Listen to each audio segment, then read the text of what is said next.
Prophète Azara Ava. Bonjour prophète. Bonjour, papa. Vous êtes congolais? Oh oui, 100%. Azara Ava. Ou bien c'est le nom du baptême? Non, c'est pas le nom du baptême, mais c'est le nom d'alliance que j'ai avec le Seigneur. Lorsque le Seigneur m'a appelé, lorsqu'on a fait alliance avec le Seigneur, c'est le nom qui constitue, c'est que devrait être la marche que je veux avoir avec le Seigneur. Vous savez, il y a un nom ordinaire et un nom de l'alliance. Et le nom du baptême? Bon, j'ai pas un nom de baptême, bon, j'ai un nom ordinaire qui vient de parents, et Azarava qui est le nom de l'alliance. Le nom de l'alliance. Alors merci beaucoup l'homme de Dieu. Et si on parle par rapport à comment vous avez commencé votre histoire avec Dieu, c'était quand? L'histoire avec Dieu, ça a commencé le samedi 12 juin 2004. 2004. Je me préparais le lundi, on avait Ténafé, la santé dérangée. On a vu le médecin. Là en 6e primaire. Oui, oui. On a vu le médecin et je pris le produit, ça n'allait pas. Là où je restais, c'était à Yolo. En face de chez nous, il y a un homme de Dieu qui venait chez le voisin. Comme on passait un peu du temps là, il nous partageait des choses autour du Seigneur. Et quand ce samedi-là, je n'allais pas bien, je me suis dit, le voir, une fois qu'il vient, pour qu'il prie pour moi, parce que le produit n'avait pas fait effet. Et quand il a prié pour moi, j'ai pris l'engagement. Après qu'il m'a parlé du Seigneur une fois de plus, ces jours-là, j'ai pris l'engagement de suivre le Seigneur. Et de là jusqu'aujourd'hui, on est en train d'avancer dans sa marche. Là, vous avez reçu Jésus comme Christ et Sauveur. Exactement. Mais de prendre l'appel de dire, je deviens serviteur de Dieu, parmi les 5 ministères, vous choisissez un comme prophète. Et c'est parti déjà avant que je vienne en Christ. Il y a déjà des messages qui venaient. Là, je ne suis pas encore chrétien. Les gens déjà prédécisaient déjà. Oui, ça se disait déjà. Et aussi dans la famille, il y a aussi des messages que maman aussi personnellement a reçus. Que cet enfant va servir le Seigneur. Et une fois je suis en Christ, donc le Seigneur venait par plusieurs voies pour me parler de ce à quoi il m'a appelé. Donc ça continue comme ça, c'était un peu comme un long processus. On sait que le Seigneur nous a appelés, on ne sait pas encore exactement quoi, on ne sait pas encore exactement où, on ne sait pas encore exactement où on doit faire quoi. Mais au fur et à mesure que j'avance avec le Seigneur, petit à petit, le Seigneur ajoute des choses jusqu'à ce que ça devienne beaucoup plus clair, alors qu'on avançait déjà avec le Seigneur. Et jusqu'en 2011, où j'ai été consacré au ministère. Donc c'est là que je suis entré pleinement dans le ministère. La vision de l'appel était déjà venue de manière complète et de là on avance jusqu'au là. Vous avez un père spirituel? Oh oui. Il est en vie? Oui, c'est... Il s'appelle comment? Oh, la prophétesse Nicole Bilonda.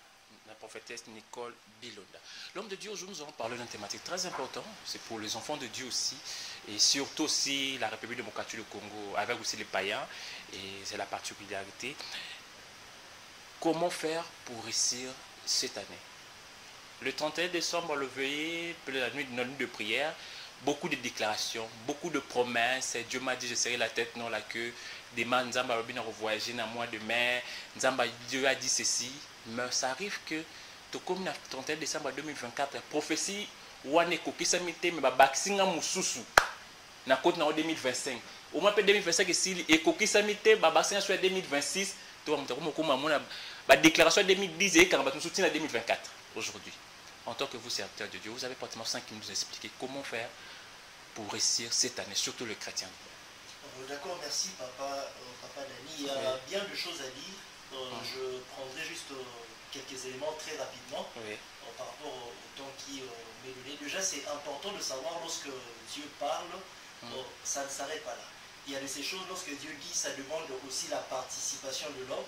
Lorsque l'homme ne sait pas participer pour l'accomplissement de ce que Dieu dit, c'est que Dieu dit peut ne pas s'accomplir, surtout lorsqu'il y a une part qui revient à l'homme. Donc dans le cas que vous avez précisé, beaucoup plus, il y a plusieurs personnes qui ne s'arrêtent qu'à dire Amen après avoir reçu une parole, qui ne travaillent pas dans le sens de ce que Dieu lui a dit, qui ne pose pas les actes qu'il faut dans le sens de ce que Dieu lui a dit. Ce qui fait que le long de l'année, la personne n'arrive pas à vivre ce que le Seigneur lui a dit. Mais très rapidement, je prendrai 4 vérités, si le temps le permettrait, très rapidement. Une première vérité pour arriver à réussir, c'est d'abord important qu'on arrive à savoir que si on ne place pas Dieu au début, on ne place pas Dieu dès le commencement, la suite serait déjà fauchée. Si on ne commence pas avec Dieu et qu'on n'achemine pas avec Dieu pour ne pas les terminer avec lui, déjà les résultats ne seraient pas satisfaisants. Alors si au départ, on commence par recevoir une parole de lui qui nous garantit par rapport à ce que devrait être l'année, on doit se rassurer, de puiser notre source en Dieu, on doit avancer avec lui et aussi on doit se rassurer dans tout ce qu'on fait, commencer et terminer avec le Seigneur. Là c'est un point qui est très capital. Mais aussi une deuxième vérité, rapidement, dans Exode 14, le verset 15, alors que Israël est en train de sortir de l'Égypte, l'Éternel dit à Moïse, pourquoi ces cris que j'entends, dit aux enfants d'Israël de garder le silence et de commencer à marcher. Israël a déjà reçu la parole qu'il doit marcher, qu'il doit avancer, il doit sortir, mais ils arrivent quelque part, ils se sont arrêtés. Lorsque Israël s'arrête, Dieu dit pourquoi ces cris. Le cri que Israël poussait, c'était ce qu'on peut appeler la prière. Israël était en train de prier parce que Pharaon est derrière eux. Mais alors l'Éternel dit pourquoi ce cri autrement, pourquoi vous êtes en train de prier là maintenant, pendant que vous devez être en marche. Donc ça veut dire qu'il y a un temps où l'on doit prier, il y a aussi un temps où on doit se mettre en marche. Se mettre en marche, on parlerait de travailler.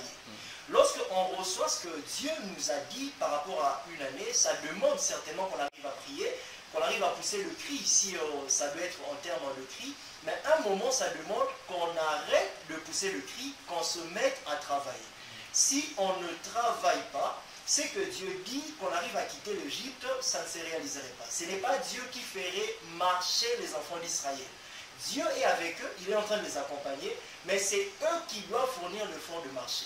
Il y a certaines choses quand Dieu dit, pour qu'on arrive à vivre cela, ça demande qu'on se mette en mouvement, qu'on se mette au travail par rapport à ce que Dieu dit. Donc ce qui arrive à déranger plusieurs, c'est ça, plusieurs ne se mettent pas à travailler par rapport à ce qu'ils ont reçu de la part de Dieu. Oui, c'est vrai, Dieu avait dit que tu vas voyager, c'est vrai, Dieu avait dit que tu vas vivre de grandes choses, mais pour voyager, ça demande, il y a des démarches à faire. Pour voyager, tu voyageras pour aller où, vivre où, commencer par faire quoi. Donc si tu ne sais pas déjà te préparer dans le sens de ce que Dieu t'a dit, tu ne sais pas te mettre en marche, tu resteras là en Égypte pendant que Dieu avait déjà dit que tu arrives à quitter l'Égypte. Et une troisième vérité aussi très importante, c'est aussi arriver à savoir qu'il y a un côté spirituel qu'on doit aussi prendre en compte pour arriver à réussir dans ce que l'on fait. Il y a un côté spirituel qu'on doit prendre en compte pour réussir dans ce que l'on fait. La Bible nous dit, c'est l'Éternel qui est en train de parler par Moïse aux enfants d'Israël, Deutéronome au chapitre 8, le verset 18.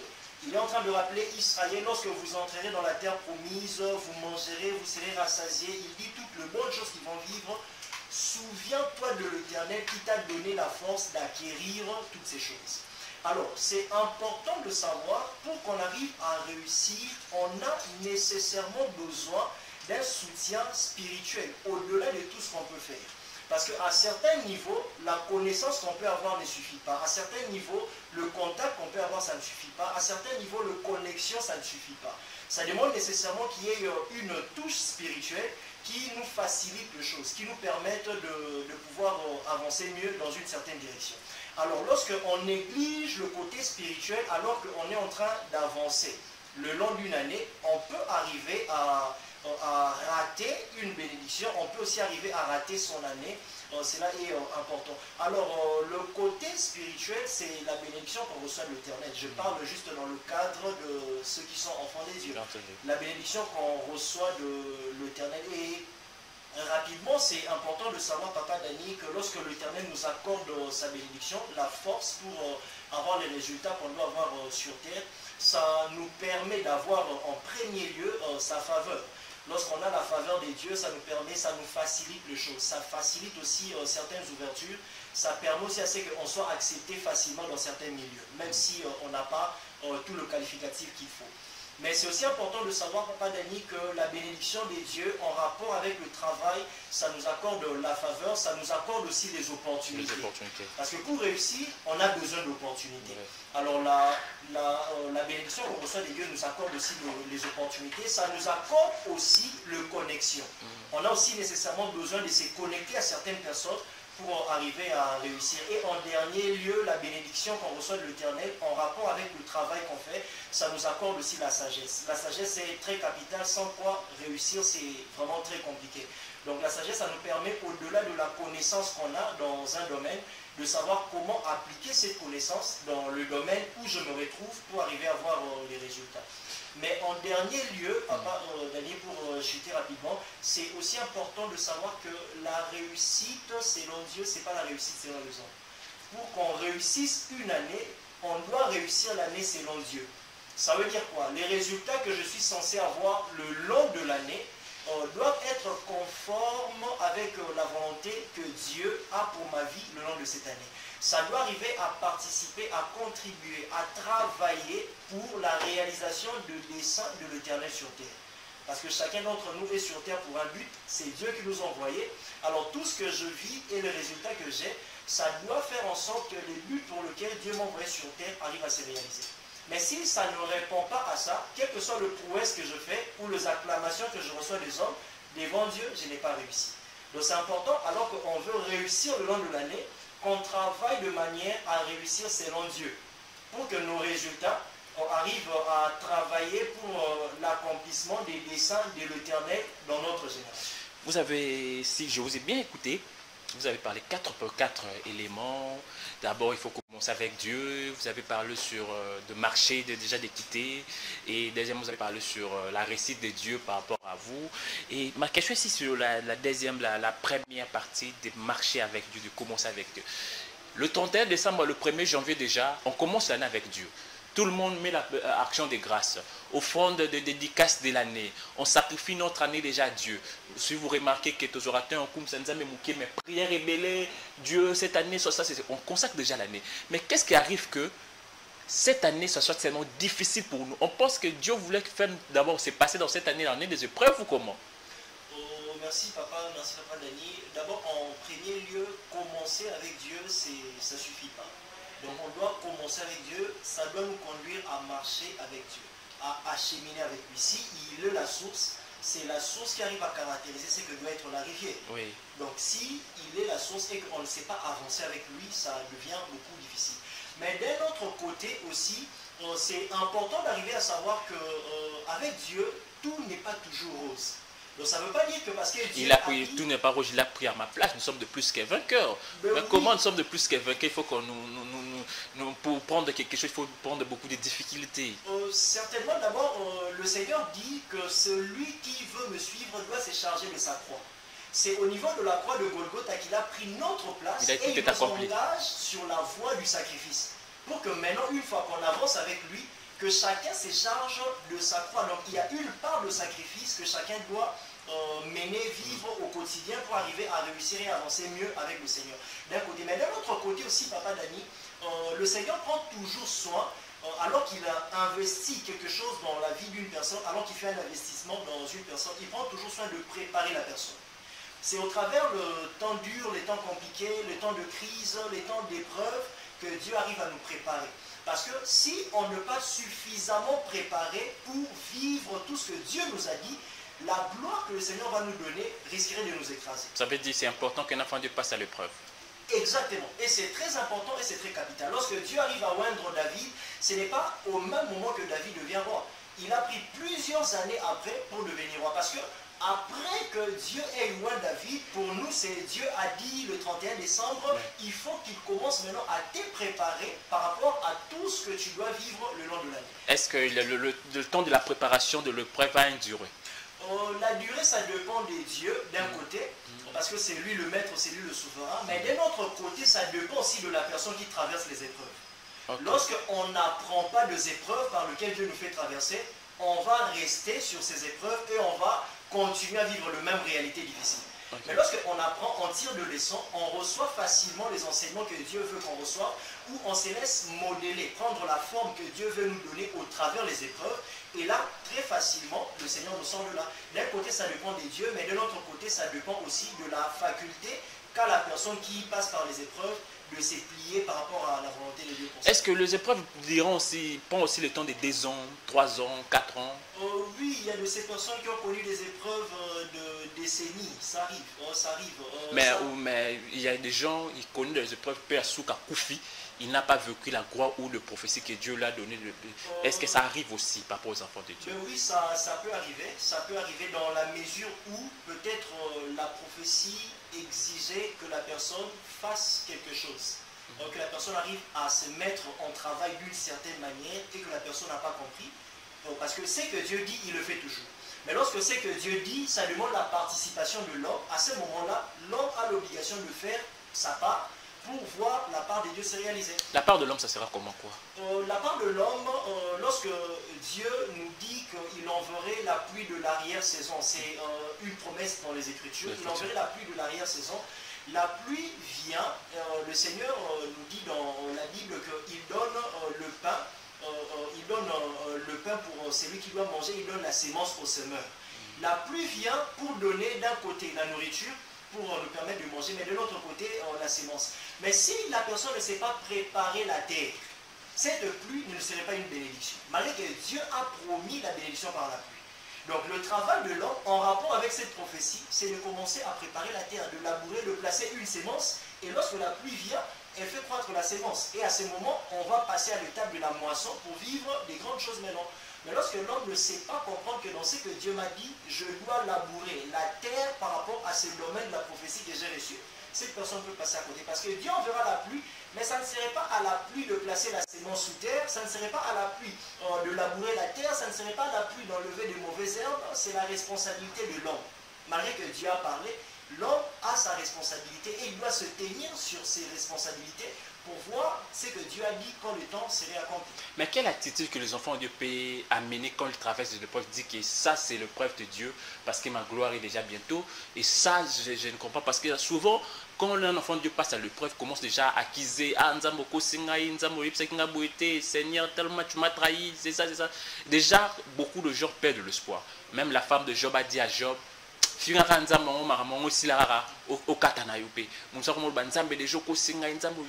est-ce que quelle attitude et comment les enfants de Dieu peuvent savoir que directement c'est temps que je commence déjà à passer l'épreuve, ces épreuves de Dieu?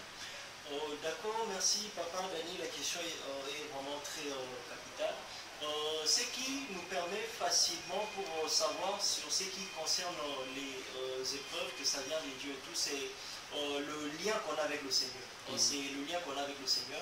Lorsqu'on traverse des épreuves, on ne traverse pas seul. Le Seigneur nous accompagne dans ces épreuves. Donc on n'est pas seul. Alors puisqu'il nous accompagne et que je connais le Seigneur, il va me rassurer que ce que je suis en train de vivre, c'est lui qui est derrière cela. Et je saurai directement quelle attitude je dois avoir. Mais d'un autre côté, parce qu'il y a aussi certaines épreuves, certaines réalités qui proviennent des attaques du monde de ténèbres ou le combat que l'ennemi met contre nous pour nous maintenir dans une situation chaotique. Mais avant d'avancer sur ces terrains, c'est important de savoir, même lorsque l'ennemi traîne, le diable traîne quelqu'un sur une voie de difficulté, Dieu s'en servira toujours pour le bien de la personne. Parce que la Bible dit que toute chose concourt au bien de ce qui est Dieu. Mais de l'autre côté, lorsque l'ennemi nous traîne sur la boue pour nous pousser à régner notre foi, parce que le combat de l'ennemi, c'est ça, il nous conduit pour qu'on rénie notre foi. On se dise que tout ça. Pour arriver à comprendre cette réalité, ça demande simplement qu'on soit proche de Dieu, et ça demande aussi qu'on ait les yeux ouverts pour savoir voir la réalité spirituelle derrière ce que je suis en train de vivre. Pour savoir que ça, c'est Dieu qui est derrière et il veut que j'apprenne telle chose, donc on avance. Ou de l'autre côté, ça, Dieu n'est pas derrière, c'est le diable qui est derrière. Alors ce que je suis censé faire, c'est m'élever dans la prière ou faire telle autre chose pour sortir de cette réalité. Nous parlons par rapport à vos pensées, vous avez parlé de réussite. Vous avez dit, la façon que Dieu nous voit réussir, ce n'est pas ce que nous voyons réussir. Dieu nous voit réussir comment et l'homme voit la réussite comment? Ok, la réussite selon l'homme, je commence à voir avec ça, Papa Daniel, la réussite selon l'homme, c'est par rapport aux réalités terrestres. Donc lorsque l'homme se retrouve dans une situation, dans une position où il est mieux calé sur terre, Donc il se dirait que j'ai réussi. Lorsqu'on est dans le ministère en exemple et qu'on draine des foules derrière nous, on a le millier qui se rassemble dans nos cultes et qu'on a l'argent qui circule facilement. Et on a une renommée, de sorte que quand tu sors quelque part, tu n'as pas besoin de te présenter, tout le monde te connaît déjà. Selon les autres, on dit que non, celui-là, il a réussi dans le ministère. Ou même dans les autres domaines, même pour ceux qui sont en affaires, lorsque mes affaires marchent très bien, je voyage à gauche et à droite, je rencontre des investisseurs à gauche et à droite, alors selon les autres, on dit qu'on a réussi. Alors la réussite, selon Dieu, ça se calcule et ça se mesure selon que nos résultats contribuent à l'avancement du dessein des dieux sur terre. Alors le dessein des dieux sur terre, c'est que les hommes le connaissent. Le dessein des dieux sur terre, c'est que les hommes soient sauvés. Le dessein des dieux sur terre, c'est que son règne soit établi sur terre. Le dessein des dieux sur terre, c'est ça en fait de manière générale. Mais lorsque ma réussite permet à ce que quelqu'un, au travers ce que moi je suis en train d'avoir, de vivre, que quelqu'un se rapproche des dieux et qu'il y ait des gens qui vivent l'impact du règne des dieux dans leur vie au travers des résultats que j'ai dans le domaine où je suis en train d'évoluer. À ce moment-là, Dieu me considère que j'ai réussi. Quand bien même que devant les hommes, je n'ai pas encore une maison, je n'ai pas encore une parcelle, je n'ai pas encore de voiture, je n'ai pas encore une grande renommée. Donc selon Dieu, ça ne part pas d'abord par rapport aux réalités terrestres. Ça part d'abord sur base de comment c'est que je suis en train d'avoir, je suis en train de recevoir. Ça fait avancer le dessein de l'Éternel ici sur terre. Alors quand ça ne répond pas à ça, quelles que soient les acclamations qu'on reçoit des hommes, devant Dieu, on ne réussit pas. On ne réussit pas. Ça veut dire Dieu a la façon de nous voir, de réussir, et nous aussi. Est-ce qu'il a le principe à énumérer pour réussir dans la vie? Oui, certainement, il y a plusieurs principes. Il y a plusieurs principes au-delà de ce que j'ai déjà eu à énumérer, comme le côté spirituel, travailler, le travail aussi. Je rajouterai, ça va compléter ce que j'ai dit. Trois autres choses qui sont très importantes. La première chose, c'est connaître son identité. La connaissance de l'identité, ça travaille beaucoup pour aider une personne à réussir dans ce que la personne est en train de faire. Dans l'identité, il y a beaucoup de choses. Il y a ce que je suis, il y a d'où je viens, il y a pourquoi je suis, il y a qu'est-ce que je suis censé faire, où est-ce que je suis censé être. Donc toutes ces choses, ça permet à l'homme de savoir se positionner sur terre par rapport à ce qu'il veut faire. Alors si on ne connaît pas l'identité qu'on a, on peut se perdre facilement. Mais de l'autre côté, une deuxième chose que je rajouterai très rapidement, c'est aussi l'expertise.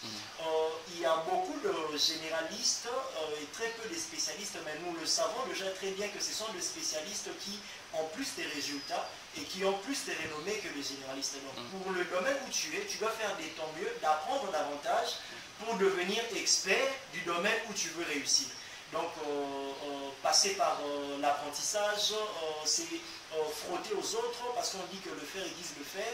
Donc, c'est frotter à ceux qui sont déjà plus aiguisés que toi, apprendre des autres, apprendre des aînés, apprendre à lire, donc pour accroître l'expertise que tu as. Et en dernier lieu, je rajouterai, ça complète déjà ce que j'ai dit, c'est le côté spirituel. À une certaine échelle ici sur Terre, tu ne réussis pas à grande échelle si tu n'as pas un monde spirituel bien calé qui t'accompagne derrière. Donc ce sont ces quelques faits qui sont très importants. Merci beaucoup l'homme de Dieu. Il y a des milliers de gens qui vous suivent. Nous voulons parler par rapport aux chrétiens. Avant de s'adresser aux païens, il y a beaucoup de chrétiens qui sont désespérés. Ils passent dans les épreuves, ils ne savent pas qu'ils passent dans les épreuves. Le pasteur a dit que je veux me marier, mais jusqu'à présent, le pasteur m'a dit je veux voyager, j'ai déjà mon passeport, j'ai tous les documents, tout ça, mais rien. On travaille, on ne voit rien de cause, mais des questions qui sont, il est vraiment désespéré. Je voulais que vous encouragez un chrétien qui vous suit cet après-midi. Ok, d'accord, papa, Dani, je dirais un mot à ses frères ou à ses sœurs qui est en train de nous suivre, qui a reçu un mot de la part de Dieu, mais qui ne vit pas encore la réalisation, la matérialisation de ces mots que le Seigneur lui a donnés. Bien aimé, sache que Dieu n'est pas un homme pour mentir, il n'est pas un fils de l'homme pour se repentir. Ce qu'il a dit, il le fera certainement. Quel que soit le temps que ça prend, quel que soit ce par quoi tu es en train de vivre et de traverser, c'est important de garder la foi dans le Seigneur. Si tu commences par perdre foi, tu ne viendrais pas à vivre pleinement ce que Dieu t'a dit. Les mauvaises choses arrivent pour ceux qui maîtrisent un tout petit peu le domaine de la musique, lorsqu'on a un clavier, il y a de touches qui sont blancs et de touches qui sont noires. On a de blanc et de noir. C'est la combinaison de ça qui nous permet d'avoir un bon son. Donc ça arrive qu'on connaisse des instants qui sont de touches blanches où tout roule à merveille, mais le touche noir viendra aussi. C'est cette combinaison de bonnes et de mauvaises choses qui permettra à ce qu'on devienne dans la position qu'il faut pour vivre ce que le Seigneur nous a dit de vivre. Alors ne désespérez pas, ne baissez pas le bras, ne fuyez pas le Seigneur parce que c'est dans la présence de Dieu que vous arriverez à vivre ce que Dieu vous a dit de vivre. Donc continuez d'avancer avec le Seigneur, gardez votre foi. Peu importe c'est par quoi vous passez, comprenez le pourquoi Dieu vous fait passer par là, apprenez les épreuves par lesquelles vous passez et continuez de vous attacher à Dieu, gardez votre focus sur le Seigneur. Ne regardez pas les réalités que vous traversez, mais que votre attention soit sur le Seigneur et ça vous permettrait d'avoir plus de foi et d'être beaucoup plus debout et de ne pas se laisser emporter par le vague des épreuves par lesquelles vous passez. Très bien l'homme de Dieu, mais pas pour aux chrétiens. Ça veut dire le message de comment réussir, ça limite seulement pour les enfants de Dieu. Les chrétiens aussi, s'ils appliquent ces principes-là, ça ira pour lui. Ça va marcher pour lui. Ça part pas simplement pour les enfants de Dieu, ça touche tout le monde, c'est tout le monde qui va arriver à réussir. Mais seulement la différence, c'est que pour celui qui n'est pas en Christ, calcule sa réussite par rapport aux choses de la terre. Mais pour quelqu'un qui est en Christ, sa réussite c'est beaucoup plus fixé par rapport au dessein de Dieu. Donc pour quelqu'un qui n'est pas en Christ, pour réussir selon ce que je viens de dire tantôt, on l'inviterait simplement à venir dans le Seigneur et à vivre selon le plan, la volonté et le dessein de l'Éternel pour réussir selon la pensée du Dieu qu'il a envoyé sur terre et non selon les hommes qui arrivent alentour. Est-ce qu'on pouvait lancer un message aux païens qui voulaient rejoindre notre camp pour bénéficier de tous ces avantages que Dieu nous a confiés? Peu importe d'où vous êtes, mes bien-aimés, sachez que le Seigneur vous aime énormément. Vous n'êtes pas sur terre par vous-même, vous n'êtes pas venus sur terre parce que vos parents se sont liés un jour, mais vous êtes venus sur terre parce que Dieu a décidé que vous puissiez être sur terre. Il a un but qu'il a attaché à votre vie. Mais pour que ces buts puissent être réalisés et que vous puissiez trouver la joie de vivre ici sur terre, ça demande à ce que vous puissiez revenir vers le Seigneur, de donner votre vie à celui qui a eu à donner sa vie pour que vous puissiez être debout aujourd'hui. Alors je vous invite de partout où vous êtes à décider aujourd'hui d'abandonner le voie dans lequel vous marchez et à venir dans le Seigneur, à lui donner votre vie, à décider dès aujourd'hui de faire de lui votre sauveur et votre Seigneur, de sorte que votre vie commence à dépendre de lui et lui ferait en sorte que vous puissiez avancer dans la bonne direction. C'est là qu'il a attaché un but à votre vie ici sur terre. Merci beaucoup, pasteur, prophète Azara Avant. Merci beaucoup. Fidèles téléspectateurs, mais l'homme de Dieu, nous voulons se clore par rapport à cette intervention. Comment le peuple de Dieu peut retenir par rapport à ces grandes thématiques? Comment réussir cette année? En un mot, dire quelque chose en un mot, c'est attachez-vous à Dieu, travaillez et faites en sorte que votre travail fasse avancer le dessein de Dieu sur terre. C'est cette manière-là qui ferait en sorte que vous puissiez arriver à vivre.